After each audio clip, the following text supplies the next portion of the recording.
je smela en tenga varnostnika, je bil mali, pa drobnitis, pa je tretjič, ko je pa užgal, si pa letel 30 metrov, dal žolta v jenino, jaz nisem, no, sam enega sem pa videla. Iz Ljubljanskega studia 136, to so vesti na vesti. Hvala. Prosim. Obletnice procesa JBTZ so se spomnili z literarnim večerom in javno sejo odbora v Društvu slovenskih pisateljev. Ob tej priložnosti smo se pogovarjali s predsednikom nekdanjega odbora za varstvo človekovih pravic, ki mu je ime Igor Bavčar. Vas žali, da vas imenujejo v državi Sloveniji, za katero ste v bistvu tudi izborili nekaj bitk in tako naprej, da ste tajkun? Ja, to me žali, pa ne zaradi tega, kar sem delal v preteklosti, ampak zaradi tega, ker danes ne delam nič takega, da bi mi lahko na ta način obravnavali. Čuješ? Pa zakaj sem jaz tako bela? Ne vem, mamo vpraš. Pa tak sem, pa tudi ne ve, bojda. Daj pet. Parlamentarna preiskovalna komisija, ki se ukvarja z nakupom oklepnikov Patria, je imela težave s sklepčnostjo.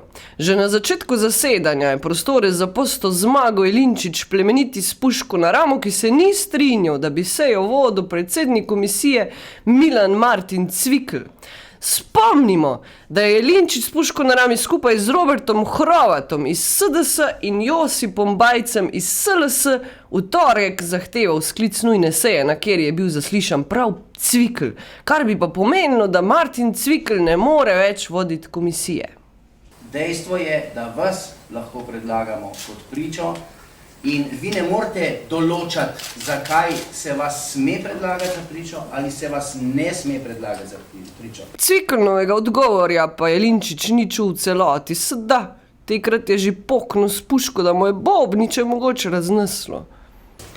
Jelinčič, jaz vsega vam moram povedati, da sem sam predlagal poslancem iz opozicije, ki sodelujejo v parlamentarni preiskovalni komisiji, ki jo vodi gospod Černač, ki jo zaslišijo in se jaz ne otepam zaslišanja.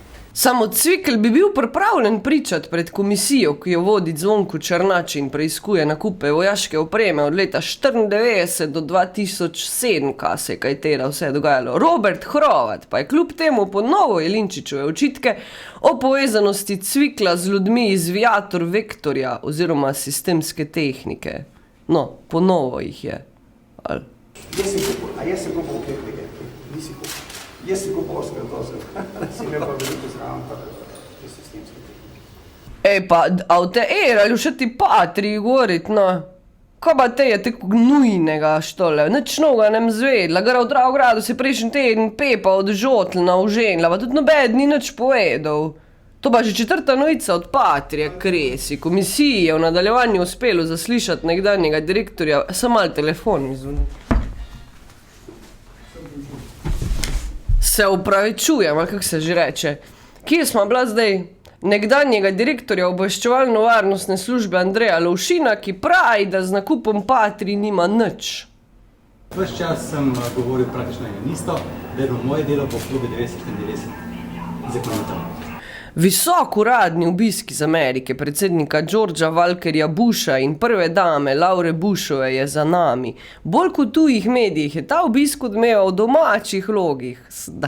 O najvišjem obisku v Sloveniji se je točno štole Denis ekskluzivno za vest pogovarjal s prvo damo Slovenije, Barbaro Miklič-Turk. Torej, dober dan, gospa Miklič-Turk, Barbara, prva dama Slovenije. Ne? Dober dan. Ja, večino Slovencev in naših gledalcev, državljanov Slovenije verjetno zanima, kako je bil v vaših očeh izpeljan ta visok obisk v Sloveniji. Mislim, da zelo dobro. Mislim, da je bil dobro organiziran in da nam je vreme zelo pomagalo.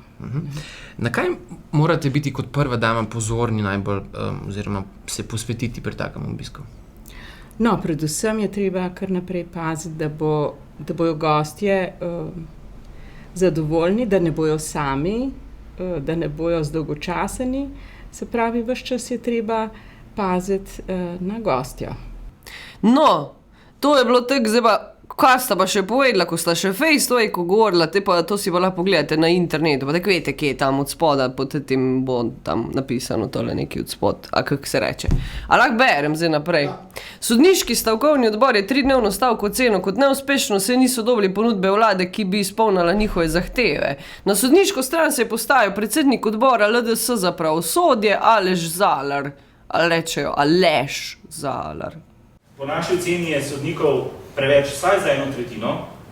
Jasno, da se jih ne da odpustiti čez noč, ne bo pa noben problem doseči tega cilja, po našem mnenju, glede na to, da je fluktuacija iz sodstva zelo velika in pač samo ne razpisuješ prostih sodniških mest in postopoma znižuješ obseg zaposlenih sodnikov. Vendar, ta ukrep ne more spet biti samostojen, parcialen, spremljati ga more protiukrep. Protiukrep pa je ta, da je treba sodnike odmakniti od vseh opravil, ki ne spadajo v proces odločanja. Družbi Istrabenz hoteli Portorož in Kempinski hotel sta sklenili pogodbo, s katero hotelska veriga Kempinski za 20 let prevzema vodenje in upravljanje hotela Palace v Portorožu. Marino Antolovič, glavni izvršni direktor družbe Istrabenz Turizem, je odgovoril na vprašanje, če drži, da bojo v luksuznem hotelu delali predvsem tuji kadri. Kdo in kako se bo Kempinski odločil za model vodenja, seveda je odvisno od njih. Ni pa verjetno, da bo to v glavnem tuji kader. Zdaj pa še o stanju v prometu, komentar dneva Matej Kračun. Zadnjič sem predaval na okoljske simpozije z naslovom Promet kot gibalo razvoja ali grožnja okolju. Izhodišče za svoje predavanje bi lahko strnil po domače vstavek Promet je v kurcu. Sicer pa to vsi vemo in dnevno videvamo na cesti, saj je problem globalen pa tudi lokalen. Imamo lepo, skoraj izgrajen avtocestni križ, vendar nam to bore malo pomaga, če je desni pas non-stop zaseden s kamioni in če k temu prištejemo še stalna vzdrževalna dela na cestah in v predorih, ugotovimo, da potrebujemo za pot od naprimer Celja do Radencev vsaj toliko časa kot pred 30 leti, ko še ni bilo nobene avtoceste in smo potovali s fički 100 na uro. Cena nafte rapidno raste, tovornjakarji v Španiji in na Poljskem že štrajkajo zaradi visokih cen, mesta so zasičena s pločevino in se utapljajo v smogu. Ljudje vedno bolj razmišljajo o motorjih na alternativne vire energije. Vse bolj se kot prava rešitev ali naslednji korak v evoluciji kažejo električna vozila.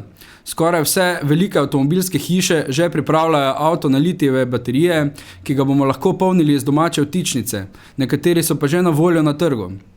Še zanimivejša je slika pri dvokolesnikih, kjer je ponudba tudi v Sloveniji že kar dobra in prednosti uporabe električnih skuterjev in električnih koles so ogromne. Vožnja je skoraj zastonj, vozila ne povzročajo hrupa in so enostavna za vzdrževanje.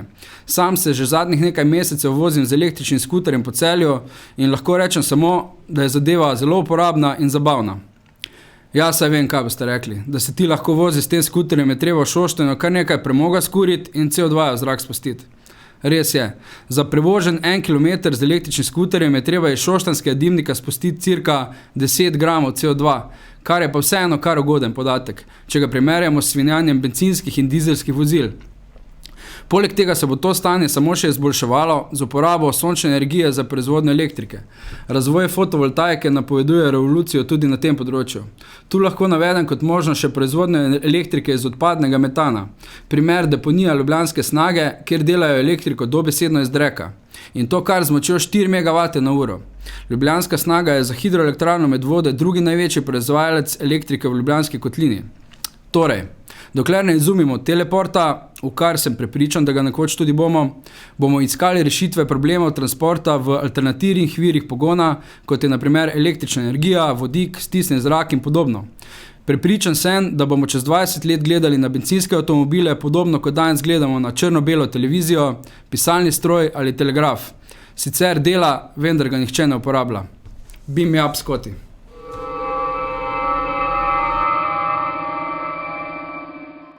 Slovenija, Slovenija, Slovenija. Kultura.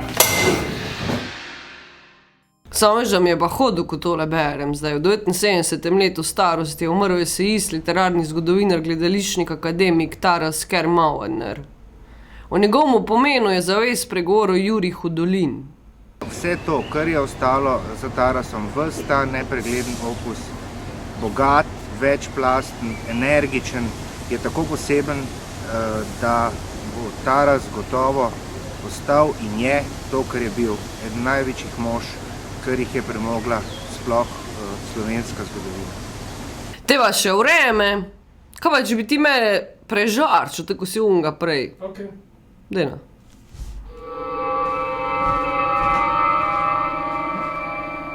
A si narobe knof pritisnil, ali kaj? Jaz gledam, čakaj, moram pogledati. Ne, pa se v redu, pusti, na. A ja, lajt, Laško, lajt. A miža, zato, ko te čije drž zadnje cajte dol. Pa si po moje zapit, jaz ga kar ofno. Tle ne zamerit. Ja, nič, kaj ne rečem. Iz ljubljanskega studia 136, tole so bile vesti na vesti, fajn je bilo, pa glejte nas še kaj da.